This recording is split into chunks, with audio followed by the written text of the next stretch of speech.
What's up, guys? Welcome back to JB Reviews.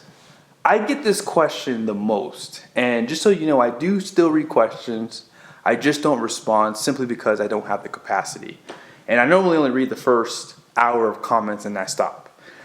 With that being said, this question has been asked by so many different people. I've even gotten some emails on it. So now I figure it's time for me to do a video on it. So I now have a tune on my truck because of my weight loss program. You guys understand that. I also have my Derringer. Now, how do those things affect each other, or do they? So let's go ahead and discuss what the Derringer is and what my other tune is, so you have a better understanding of both.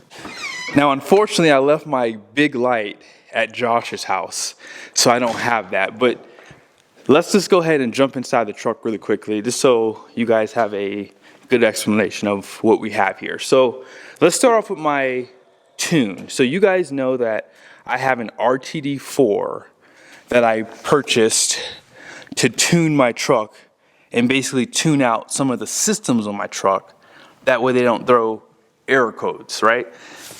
And that little guy is somewhere in here. Here it is. I don't even need to plug this in because it's Bluetooth capable. So yes, this is my RTD4 through DieselR Corp. So I plug this in and boom, I can tune my truck. I still have my stock file. I still have the tune file. It's like their stage, I can't remember the stages, but they have, it's a 125 horsepower tune.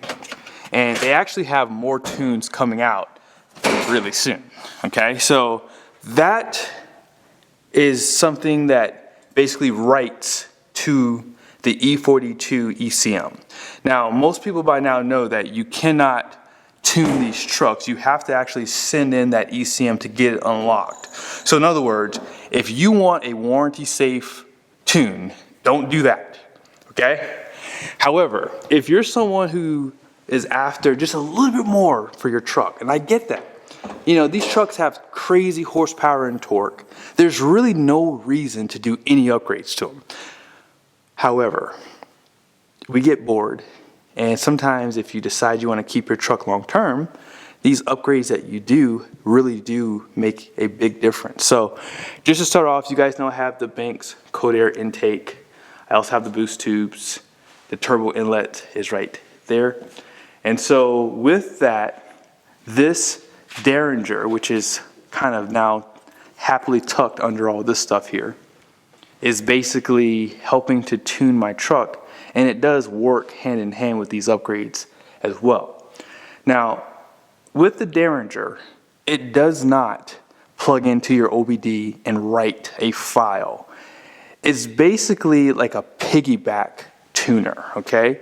So in other words, by using the Derringer, you are not leaving a footprint. In other words, the RTD4 has a tune file from DieselR Corp.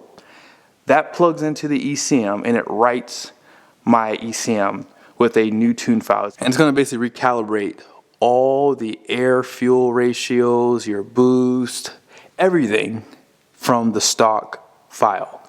And therefore, if you're someone who's all about your warranty, just know that if you do this, you potentially could get a denied warranty claim.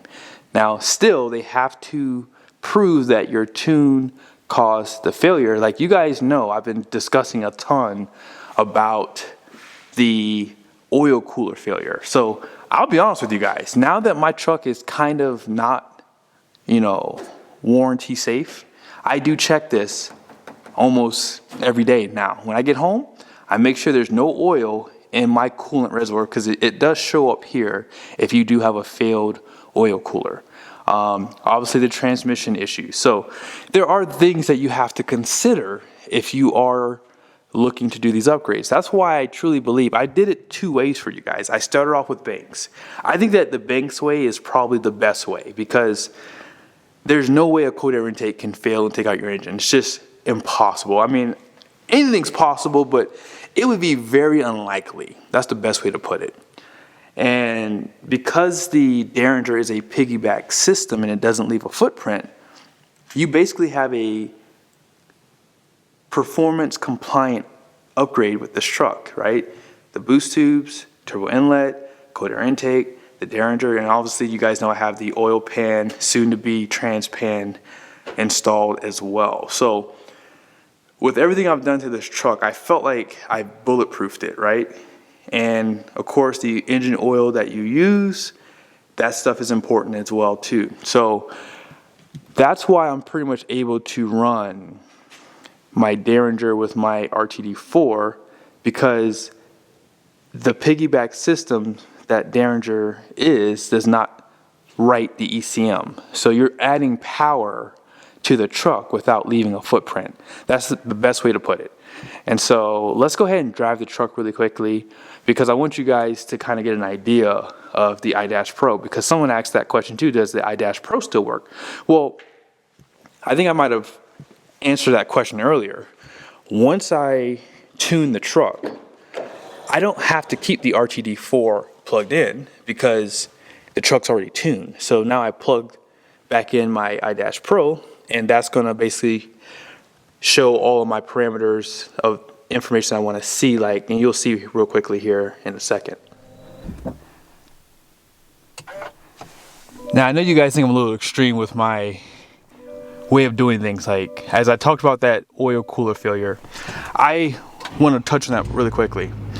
I truly believe that if my truck is tuned, I shouldn't have any issues with that getting covered under warranty, because that's a known issue with this truck, right?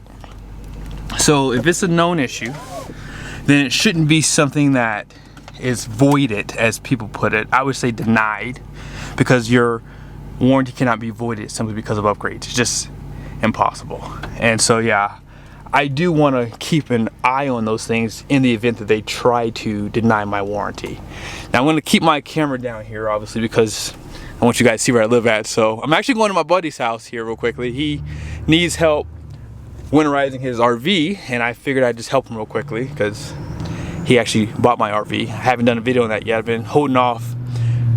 I figured when my wife and I go on a trip, we'll just talk about it in the car with you guys and just kind of give you the reasons why we chose to sell our RV. But right here, I don't have any emissions tabs anymore because I just don't need that. But you guys see right there at the very top, I have RPM, I have what gear I'm in, load percent, which I like to see. It helps me get the best fuel economy. My fuel rail pressure is the third line down to the left. And then the other one, what is that actually? Oil pressure. I like to see my oil pressure now. I'm always checking oil pressure. And then ambient air density is the bottom left. And then that's the altitude right there at the right. And of course down below you guys can pretty much see all that and what that is. Now, because you guys clicked on this video on this really short drive to my friend's house, I'm going to let you guys see my fuel economy now that the truck is weight loss. I have done no videos on that because I haven't had time. I've actually done a few more things to my truck, which you will hear about really soon. And I will highly recommend you guys watch these next videos. The one upgrade that I did, my wife noticed a huge difference. My wife could care less about trucks, and she noticed. She mentioned it. Shocked me. So yeah, be sure to subscribe to the channel. I'll let you guys know what the fuel economy is when we get to our destination. But right here, you guys will see. So I'm just going to push down. So I'm in the stock tune file for the Derringer. So if I go all the way up to level 6, I'm in level 6 right now. So if I hit it, the truck is an absolute beast. Like, this truck is so fast. And the reason why I do like having the Derringer is because the Derringer basically gives you transmission tuning. So basically, through the shifts, it actually takes away the power. So it does give you some protection for that. That's why I like this system here. So I'm going to keep it on the truck. DieselR Corp did say that they do have some more tune files coming. I want to work with them to give me a more economical tune file, like for towing and for fuel economy, basically like a good hybrid. So maybe a 50 horsepower, and then they said they even have higher horsepower levels coming. So when I do inevitably do my transmission upgrades in the future, I'll be able to run that. I might even do some upgrades to the engine internally. I don't know, maybe not, because I think these engines can probably handle about 100, 150 horsepower before they start breaking things. So just to give you perspective, I've been driving about 40, 45 miles an hour through the city and through neighborhoods to get here. It's 49 degrees outside. It's very windy. I'm not sure if you guys can even see the trees right there. It's pretty windy today. You guys see right there? 6.8 miles driven, 10 minutes.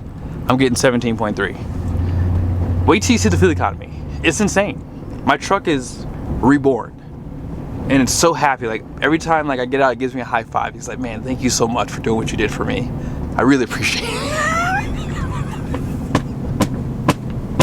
Oh my gosh, I can't help myself. I'm sorry.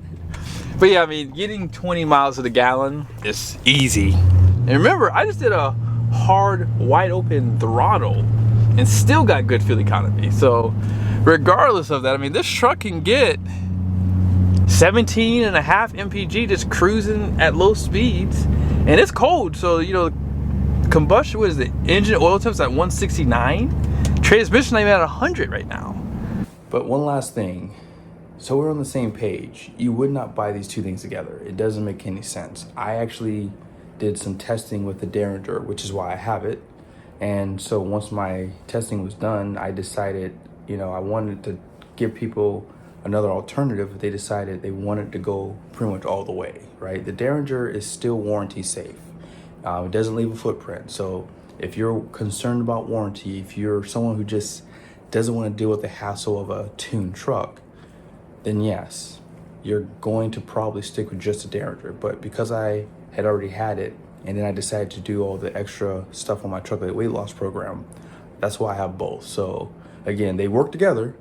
So if you are someone who is concerned about the transmission, I like the idea of the Derringer pulling power through the shifts. So that's the main reason why I still run it. But if I were buying a truck in the future, I would have to pick between one or the other. So hope this was helpful. Hope this answers your questions. See you guys soon.